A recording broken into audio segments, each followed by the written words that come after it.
ولی یک عروسی غریبانه. امشب جشن شادی است ولی شبیه به ماتم میماند.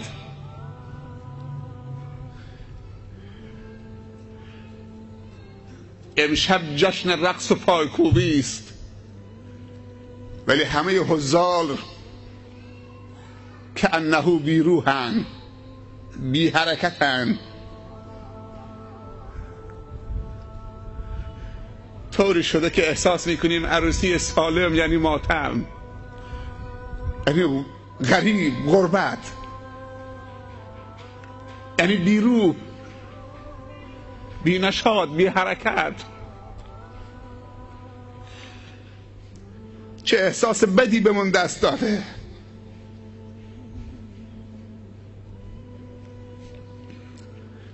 چرا اینطوری شدیم؟ وقتی شراب بیاد، ناموسمون بیاد برقص جلو مرد نامحرم، احساس خوبمون دست میده. احساس میکنیم کلاسمون داره بالا میره. تو مردم وجاهتی پیدا میکنین. این نشانه کلاسه. چرا وقتی چادر از سر زنمون میفته احساس خوبی به من دست میده؟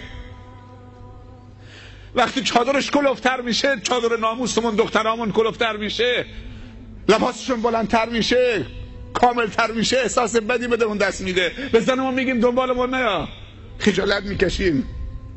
چه دنبالته؟ گونی پوشیده. همسرمه. مال چه دورانی دارید؟ زن از چه دورانی گرفتید؟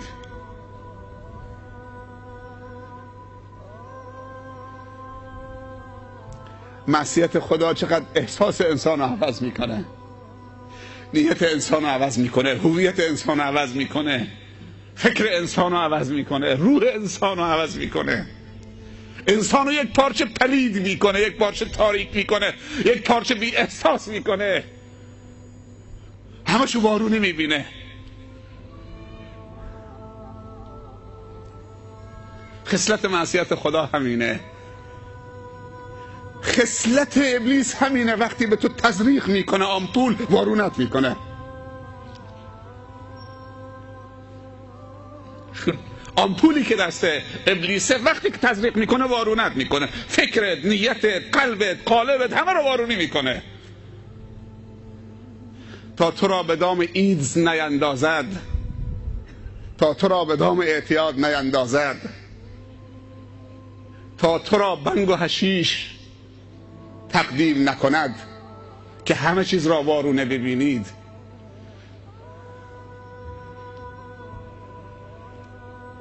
ولت نمی کند،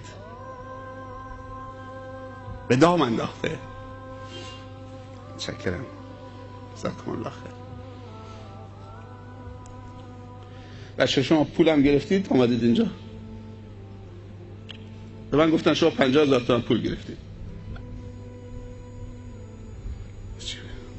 این بچه‌هایی که سرود خوندن به من گفتن 50,000 تومان اول بیانه گرفتن. این بچه‌های کوچک گرفتید یا نگرفتید؟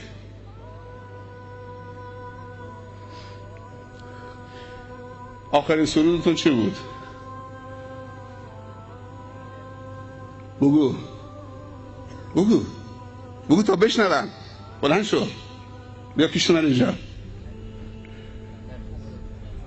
تبخونش بیاد. تو که سردستینا 50,000 تومان نگرفتید؟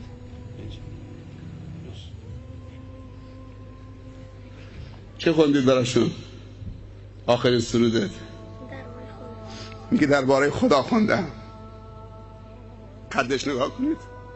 آدم با خجالت میکشه وقتی ریشش سفید میشه، میره سر عروسیش مشروب میاره پخش میکنه. چند سالته؟ 13 سال. به من پیرمرد ریش سفید میگه که درباره خدا خوندم.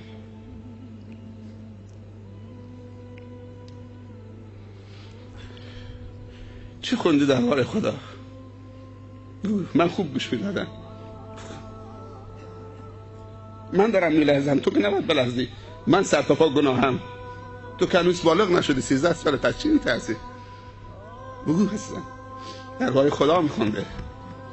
بخون همین تق إلهي يا إلهي يا إلهي إلهي توبة قبل الممات إلهي يا إلهي يا إلهي إلهي توبة قبل الممات.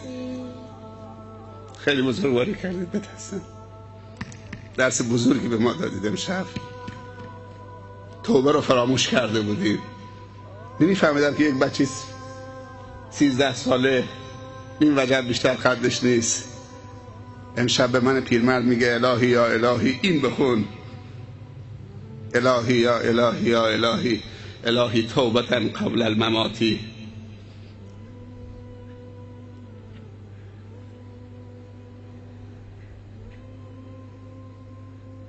شاید اینا که سرودم خوندن اکثرا بچهای فقیر باشن، از نظر مالی ضعیف باشن، ولی هیچ کدومشون نگفتن که ما 10 نفریم، نفر 2000 تومان و ما بدیم تا سرود بخونیم. ولی اون لوتی که میاد، اون خواننده بی نماز و بی تقوایی که میاد، اینا نماز عشاشون هم خوندن، با وضو آمدن از تو مسجد آمدن. من قطعا میدونم. برو عزیزم، برو که تو سخنرانی کردی نه من.